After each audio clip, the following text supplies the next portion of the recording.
سلامونه درنو لیدونکو. زه ډاکټر نوید خپلواک یم. نن د نس پر بادونو قبضیت، اسهالات، د نس ګوډ ګوډ اوازونه او د نه تخلیه کېدو پر تکلیف در سره خبرې کوم. ډیری وخت ناروغان موږ ته مراجعه کوي، د نس باد لري، قبضیت لري، اسهالات لري، ځینې وخت قبض وي، ځینې وخت اسهال وي. ځینې خو یې داسې وي چې اتومات د ډکو میتیازو خواهش ورته باد له خوړو پیدا کیږي، یعنی اتومات باد له خوړو نه ځي تشناب ته، هلته هم په سمه توګه نه تخلیه کیږي. ځینې بیا دایمي اسهالات لري او د نس د بادونو ګوړهارو سره مخ وي، حتی د همدغه وضعیت دوام یې پر ژوند دومره ناوړه اثرات کړي وي چې کلونه کلونه دی د خپله کوره نه وځي، یا شپه بل چېرته نه کوي، د ملګرو دوستانو سره نه کیني، په دې جرم چې ګواکې د نس بادونه لري او دی کانفیډنس یا باور نه لري چې ممکن که چېرته ویده شم د بل چا په کور کې ممکن د نس بادونه رانه لاړ شي. او د دې ترڅنګ موده تیره شوي چې دوی پر مختلفو نامو دوا خوري، یا د معدې د اشپایلوري دپاره دوا خوري، یا د معدې د کوم بل تکلیف په نامو باندې دوا خوري، ولې په حقیقت کې تکلیف د سترو کلمو یا د غټو کلمو وي. نن په یو ډیره مهمه موضوع در سره خبرې کوم، اف بی ډي یا فنکشنل باول ډیزیز. اف بی ډي یا فنکشنل باول ډیزیز کوم ډول ناروغي ته وایي؟ اف فنکشنل، بی باول یا کلمې، ډي هم ډیزیز یا ناروغي. د کلمو د وظایفو ناروغي. راځئ چې یو ځل ولاړ شو سترو کلمو ته وګورو چې څه وظایف لري. دا زموږ لارج باول یا سترې کلمې دي او دې بخش ته یې سیګماید کولون وایي. د سترو کلمو یوه وظیفه ابزارپشن یا جذب ده. د څه شي خصوصا په غټو کلمو کې مالګې یا سالټس او نور مقوي مواد چې بدن ته ضرورت وي دا جذبیږي. د ابزارپشن ترڅنګ ډایجسشن یا د هضم یوه برخه دلته هم منځته راځي، ځکه د غټو کلمو په منځ کې نارمل مایکروبیوټا یا نورمال میکروبونه دي او هغه هلته د هضم لپاره، د هضم او جذب لپاره ډېرې مهمې وظیفې سرته رسوي. د دې ټولو ترڅنګ یوه بله مهمه وظیفه د ډکو میتیازو ترانسپورت ده یا انتقال ده. ډکې میتیازې به اخلي او بالاخره په خپلو مخصوصو مارپیچو حرکاتو یا پرسټالسس باندې به یې له کلمو نه وباسي. دغه ابزارپشن، ډایجسشن، ترانسپورت، دغه د غټو کلمو ټول وظایف د اعصابو د مرکزي سیستم لخوا، خصوصا د اعصابو په مرکزي سیستم یو بخش ANS په نامه یادیږي، اټونومیک نروس سیستم په واسطه باندې کنټرولیږي. یعنی د اعصابو تر ولکې لاندې کلمې باید جذب وکړي، اعصاب باید فیصله وکړي چې کلمې حرکت وکړي او د ډکو میتیازو د تخلیې وخت ده.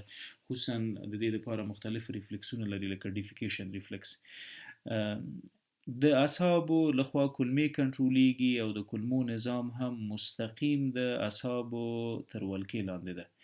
دې ته وایي GBA یا ګټ برین اکسس، یا د اعصابو د کلمو ترمنځ هغه مستقیم او نشلیدونکی ارتباط چې د دو په واسطه باندې کلمې خپل حرکت کوي، کلمې خپل جذب کوي، کلمې خپل وظایف سرته رسوي. کله چې قهر، غوسه، تشویش، اندېښنې، اضطراب، ژړا، خفګان، وسواس موجود ول او هره ورځ زموږ په ژوند کې په یو ډول نه یو ډول د رنځ او د تکلیف سبب ګرځېدل، دغه حالت پرته د قید و شرطه زموږ عصبي سیستم تر تاثیر لاندې راولي. مسلماً قهر و غوسې، تشویش، اضطراب په عصبي او مرکزي سیستمونو باندې فشار واردوي. عصبي سیستم د خپل اتومات یا اټونومیک نروس سیستم په واسطه باندې ټول هاضمي جهاز خصوصا غټې کلمې نه کنټرولوي. کله چې غټې کلمې کنټرول نشي نو څه به منځته راځي؟ ګوري وظیفه خپله له لاسه هغه خپل وظایف یا فنکشن په سمه توګه سرته نه رسوي. ځکه خو دې تکلیف ته وایو اف بی ډي یا فنکشنل باول ډیزیز. په فنکشنل باول ډیزیز کې څه پیښیږي؟ کلمې خپل وظایف سرته نه رسوي. د کلمو یوه وظیفه ترانسپورت ده، که په سمه توګه ترانسپورت ونه کړي نو څه به منځته راځي؟ مسلماً قبضیت منځته راولي. نو ځکه خو دغه ناروغان وخت ناوخت قبضیت لري. که د قهر و غوسې و، تشویش و اندېښنو او د سوچونو او اضطراب او ډار د وجې په اعصابو بوج وي، هره ورځ بوج وي، اعصاب کلمې نه کنټرولوي، کلمې موټیلیټي یا حرکات خپل کموي. کله چې موټیلیټي یا حرکات کم شول نو څه کېږي؟ ډکې متیازې په کولمو کې نښلي او بالاخره قبض منځته راولي. نو هغه وظیفه د کولمو چې حرکات او ترانسپورټ ول هغه سرته ونه رسېده، قبضیت منځته راغی. په همدې رقم باندې که چیرې قهر، غوسې، تشویش، اندېښنې او اضطراب د حده زیاتې وي، هره ورځ وي زموږ په وجود کې، یعنی په ورځني ژوند کې دوام وکړي پرته له قید و شرطه، د کولمو بله وظیفه چې هغه ډایجسشن ده، هغه د هضم ځینې برخې دي چې هغه باید سرته ورسیږي، دا سرته نه رسیږي. نو اتومات څه منځته راځي؟ سوی هاضمه، او دغه ډول سوی هاضمې د اسهالاتو سبب ګرځي، د ډایریا سبب ګرځي. کوم خواړه چې په کولمو کې موجود دي جذب نشول، هضم نشول، دا به پرته بهرني محیط ته راوځي او اسهالات موجود وي. خو دغه اسهالات په اف بی ډي کې پینلس وي، یعنی کوم اسهالات چې د میکروبونو، د پرازیتونو، د قارشونو د وضع منځته راځي هغه قف لري، وینه لري د ځان سره، د مقعد دردونه لري. ولی په آی بی اس یا اف بی ډي کې چې کوم تکلیف منځته راځي، کوم اسهال منځته راځي، هغه بې درده وي. مریض سهار د خوبه راجګیږي چې ځي تشناب ته ګوري چې اسهال ده، او هره ورځ دا موضوع رنځوي او بالاخره د وخت په تیریدو دا د ویټ لاس یا د وزن د کمبود سبب ګرځي. دویم علت د اسهال دپاره په اف بی ډي کې ګورئ د کولمو یوه وظیفه ابزاربشن یا جذب ده. که چیرې د عصبي سیستم د ولکې لاندې جذب منځته رانغی په کولمو کې، ځکه عصبي سیستم په محیط کې په قهر و غوسو، تشویش و اندېښنو او اضطرابونو کې مصروف و، نو ټول مواد په کولمه کې پاتې کیږي.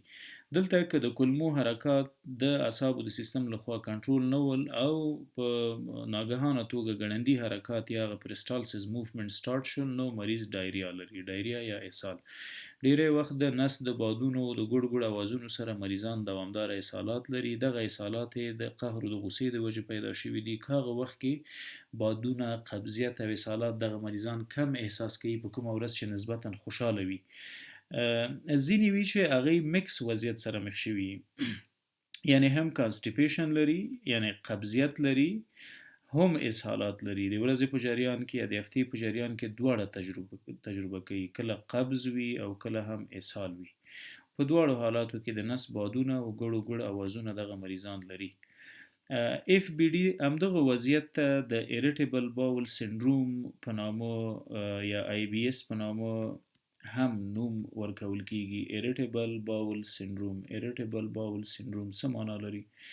زموږ کولمې ایریټیشن کوي، حساسیتونه کوي، د څه شي سره؟ د هغه غذایي توکو سره چې موږ خوړلي دي او راغلي دي، زموږ په کولمه کې هضم او جذب او ترانسپورټ ته منتظر دي. ولې دا کارونه زموږ کولمه د غذایي توکو سره کوي؟ ځکه چې کولمه د اعصابو د خوا د عصبي سیستم لخوا نه کنټرول کیږي. ولې نه کنټرول کیږي کولمه؟ ځکه چې اعصاب بهرني محیط کې د قهر او غوسې او تشویش او اضطراب تر ولکې لاندې دي، ځکه خو دغه تکلیف منځته راغلی ده. یو څه چې اضافه کوم، باید ډیری وخت ناروغان په دې نه پوهیږي چې د روحي او رواني ستونزې ښکار ګرځېدلي دي، یعنی سایکولوژي یا روحي او رواني تکلیفونه، سایکولوژیکل ډیسارډرز موجود وي. مریض قهر لري، غوسې لري، تشویش لري، اندېښنې لري، اضطراب لري، جګرخوني لري، ډار لري. دغه ټول هره ورځ د دوی په ژوند کې تکراریږي یا موده وشوله چې د دې تکلیفونو سره لاس او ګریوان دي. اتومات دغه سایکولوژیکل ډیسارډر زموږ په مرکزي سیستم، د اعصابو په مرکزي سیستم یا سنټرل نروس سیستم باندې فشار واردوي، د سردرد سبب ګرځي. ډیری وخت دغه مریضان د سر د دروندوالي یا د ګنګسیت شکایت کوي. ورسره د سر لاندې اورمیک کې عضلاتي دردونه، سوماټیک دردونه لري، ځکه اعصاب دغه ساحې په سمه توګه نه کنټرولوي. سوماټیک پین یا عضلاتي دردونه زموږ په ټولنه کې د قولنج په نامه هم یادیږي. د ټول وجود د شخوالي یا د خستګۍ احساس کوي. کرونیک فټیک سندروم منځته راغلی وي. دغه ټول هغه د سټرس او د غوسې او د قهر او د اضطراب تاثیرات دي چې په ټول بدن باندې احساس کیږي، خصوصا زموږ د اعصابو په مرکزي سیستم کې چې د بدن ټول کنټرول په لاس لري. د اعصابو د مرکزي سیستم یا زموږ د اعصابو د سیستم یوه برخه ډیره ظریفه او ډیره هوښیاره ده، هغه ته ای ان اس وایي یا اټونومیک نروس سیستم یا د اعصابو خودکار یا اتومات سیستم. دا دوه برخې لري، یو ته پیراسمپتاټیک وایي، پیراسمپتاټیک، او بل ته وایي سمپتاټیک نروس سیستم. ښه، په سمپاتیټیک او پاراسمپاتیټیک کې څه پیښیږي؟ د پاراسمپاتیټیک نروس سیستم دا د عصبي د خودکار عصبي یا د اتومات عصبي سیستم یوه برخه ده. د ریسټ او د ډایجست په نامه هم یادېږي. د ریسټ او ډایجست څه معنا؟ د هاضمې جهاز ټول ترشحات، حرکات د همدې سیستم تر ولکې لاندې وي. کله چې پاراسمپاتیټیک سیستم د اعصابو لخوا تنبیه شي، فعال شي، راځي د خپلو چینلونو په واسطه چې له دې ستون فقرات نه د نخاع شوکي یا د سپاینل کارډ نه راوتي دي او د ګنګلیانونو سره یوځای شوي دي. له دې ګنګلیانونو نه عصبي رګونه راځي زموږ هاضمي جهاز ته د کولمو په صورت کې حرکات منځته راولي. دغه حرکات ډکې امتیازې اخلي، انتقالوي او بالاخره د همدې حرکاتو په واسطه اطراح کیږي. بل سیستم سمپاتیټیک د کچېرې دغه سیستم فعال شو، دا معمولا د سټرس، د قهر، د اندېښنو د وجې، د وسواسو تشوشاتو د وجې فعال کیږي. په اعصابو بوج راشي. د اعصابو د مرکزي سیستم د ای ان اس د اتومات سیستم دا بخش کله فعال شو، په مریض داسې وضعیت حاکم کیږي چې هغه ته موږ فایټ اند فرایټ وایي. لکه یو څوک چې یا جنگ ته روان وي یا د جنگ له میدانه تښتي، زړه یې ډبیږي، د زړه ضربان یې زیات شي، د نفس تنګۍ احساس کوي، ستړیا ورته موجوده وي. همدغه رقم د دوی عصبي سیستم خصوصا اتومات عصبي سیستم په دې وخت کې د کولمو او د معدې په ټوله کې د هاضمې جهاز ټول حرکات په ټپه دروي. کله چې د کولمو حرکات د سمپاتیټیک نروس سیستم په واسطه ودرول شول، کولمې د ډس موټیلیټي سره مخ کیږي. ډس موټیلیټي څه ته وایي؟ ډس موټیلیټي یا د حرکاتو نه موجودیت. کولمې که هغه مارپیچ او مخصوص حرکات ونه کی، نو نه جذب کولی شي او نه هضم کولی شي، نه مواد ترانسپورټ کوي، نو اتومات د قبضیت سره مخ کیږي، کانسټیپیشن. ځینې وخت د دغه قهر او غوسې او تشویش او اضطراب د وجې په اعصابو دومره بوج وي چې په اتومات ډول یو دم ګړندي او تیز یا چابک حرکات کولمو ته ورکوي او په دې کې اسهالات منځته راځي، ډایریا. دغه تکلیف د آی بی اس په نامه یادېږي. په ځینې کتابونو کې د اف بی ډي یا فنکشنل باول ډیزیز په نامه یاد شوی ده. په ځینو کتابونو کې د سپاسټیک کولون په نامه یاد شوی ده. سپاسټیک کولون دې ته باید متوجه وو. دا د هاضمې جهاز تکلیف نه ده، بلکې په هاضمې جهاز باندې یو مسلط شوی تکلیف ده. د چا لخوا مسلط شوی ده؟ د رواني ستونزو د خوا مسلط شوی ده، د سایکالوژي د خوا، سایکولوژیکل ډیسارډر د خوا مسلط شوی ده. څه دي دغه رواني ستونزې؟ دا قهر او غوسه او تشویش او اضطراب، اندېښنې، سوچونه، ډار، دا ټول سره یوځای کیږي، په اعصابو بوج راولي. اعصاب مرکزي سیستم او محیطي سیستم دواړه زموږ د هاضمې جهاز فعالیتونه نه کنټرولوي او بالاخره د آی بی اس یا د اف بی ډي په نامه تکلیف راولي چې په دې کې د کولمو حرکات ترسره کیږي یا غیر نورمال ترسره کیږي. په نه ترسره کېدو کې د حرکاتو قبضیت منځته راځي، په غیر نورمال ترسره کېدو کې قبض او اسهال دواړه منځته راځي او که چیرې په غیر منظم ډول ګړندي حرکات کولمو ته ورکول شي، اسهالات منځته راځي. دغه مریضان معمولا ډاکټر ته مراجعه کوي، کلونه دوا خوري، ډاکټر هم چې ټول معاینات وکړي، بالاخره ټول معاینات نورمال وي. که د وینې معاینه کوي مریض نورمال، که د ډکو امتیازو معاینه کوي مریض پکې نورمال وي، که انډاسکوپي او کولوناسکوپي کوي نتیجه نورمال وي. نو په دغسې حالت کې زموږ تشخیص اف بی ډي یا فنکشنل باول ډیزیز ده. دته آی بی اس هم ویل کیږي. په ځینې کتابونو کې لکه مخکې مو چې هم ورته اشاره وکړه د سپاسټیک کولون یا د شخې کولمې یا د کولمو د شخک په نامه یادېږي. دا دقیق هغه حالت ده چې اعصاب کولمې نه کنټرولوي. دغه وضعیت باید د معدې د نورو تکالیفو سره حتمی تفکیک کو. هیڅکله باید دغه وضعیت ته د معدې تکلیف ونه وایو، دا د کولمو تکلیف ده چې د اعصابو یا د اعصابو د مرکزي سیستم لخوا پیدا شوی ده او اعصاب هم د محیط تر فشار لاندې دي. د درملنې لپاره علایم مهمه دي، ساینز او سیمټمز، نښې نښانې که مریض کې موجودې ولې، لابراتوار او د کولوناسکوپ نتایج ټول ځان سره اخلو، مقایسه یې کوي. که هر څه نورمال ول نو مریض په آی بی اس باندې مبتلا ده. علایم مو مخکې ویل: قبض، اسهال، بادونه، زر تشناب ته تګ، نه تخلیه کېدل، غوسه، قهر، اندېښنې، ځینې وخت د وجود ګرمېدل او د پښو سوځېدل، دا ټول د آی بی اس په ناروغۍ کې مریضان تجربه کوي. د معالجې لپاره باید څه وکړو؟ ټریټمنټ، معالجه یا درملنه. راځو د درملنې لپاره که چیرې په هاضمې جهاز کې حرکات کم وي، مثلا دا زموږ مرۍ ده، دا معده ده او له معدې لاندې وړې کولمې، له وړو کولمو لاندې هم زموږ دا دي غټې کولمې په دا شکل باندې پرتې دي، غټې کولمې دا هم موقت. که چیرې په غټو کولمو کې حرکات نه وي موجود، موږ کولی شو د درملو د هغو کورنۍ نه استفاده وکړو چې د کولمو حرکات ګړندي کوي.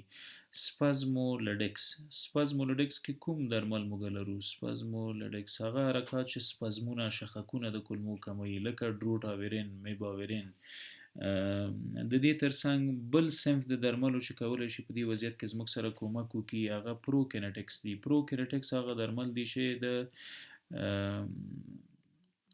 خودکار عصبي سیستم یا د اتومات عصبي سیستم سره مرسته کوي د حرکاتو په موجودیت کې، لکه ډامپریډان دي، لکه لیوسلفراید دي، لکه ایټوپرایډز دي. د دې ترڅنګ که چیرې د عصبي سیستم تر ولکې تر فشار لاندې ګرد منځته راغلی وي، ګرد څه معنا لري؟ یعنې د معدې او د مرۍ ترمنځ چې کوم شیردان ده دا ځای دا په سمه توګه نه کنټرولېږي، تیزاب بره ځي. د آی بي اس ترڅنګ دغه مریضان ګرد یا دلجوشي لري، د معدې جوش لري، یشیږي معده یې. نو کولی شو د دغو درملو ترڅنګ چې سپازمولډک او پروکینټکس دي د پی پی آی نه هم استفاده وکړو. پی پی آی یا پروټون پمپ انهبیټر لکه اومیپرازول او ایزومیپرازول او ډکسلانساپرازول چې تیزاب کنټرول کړي. او د پروبایوټیک درمل ډیر مهمه دي په دې مریضانو کې. پروبایوټیک څه ته وایي؟ ډیری وخت زموږ په ټولنو کې دغه مریضانو تر کومه ځایه چې ما لیدلی دي یو ځل، دوه ځلې، درې ځلې انټي بیوټیک خوړلي دي. انټي بیوټیک د ډسبایوسس د تکلیف سبب ګرځي، یعنې زموږ په کولمو کې په دې وړو غټو کولمو کې نورمال میکروبونه وژني. نو پروبایوټیکس په ټوله کې دغه میکروبونو ته مقوي مواد فراهم کوي، باید د درملو په شکل هم واخیستل شي. ښه مرجع د پروبایوټیک مستې دي، دا کومې مستې چې موږ د غوا د مشتقاتو نه استفاده کوو. همدارقم فایبرز باید په غذایي موادو کې زیات ولرو. د فایبرز ښه منبع میوې دي او تازه سبزیجات دي. ښه، په آی بي اس او په اف بي ډي کې موږ د څه شي نه پریز یو؟ د فایبر یوه منبع چې هغه تازه ترکاري او تازه میوه ده، دغه په آی بي اس کې پریز دي، ځکه آی بي اس کې قبضیت او اسهالات د دغو موادو په واسطه تحریک کیږي. نو د فایبر یوه منبع چې خام مواد دي له هغو نه باید تر یو مودې پورې موږ پرهیز وکړو.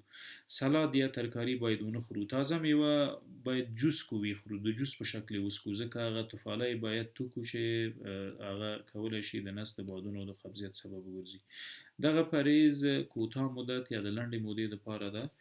پرهیز او درملونه دواړه باید د یو معالج ډاکټر تر نظارت لاندې صورت ونیسي، ځکه د آی بي اس علامات نه یوازې په آی بي اس کې منځته راځي، د کولمو سرطانونه هم بادونه او قبضیت او اسهالات او ګډوډ نظام سره مریض مخ کوي. همدارقم د رواني ستونزو نه راولاړ تکلیفونه هم د دغه حالاتو سره موږ مخ کوي.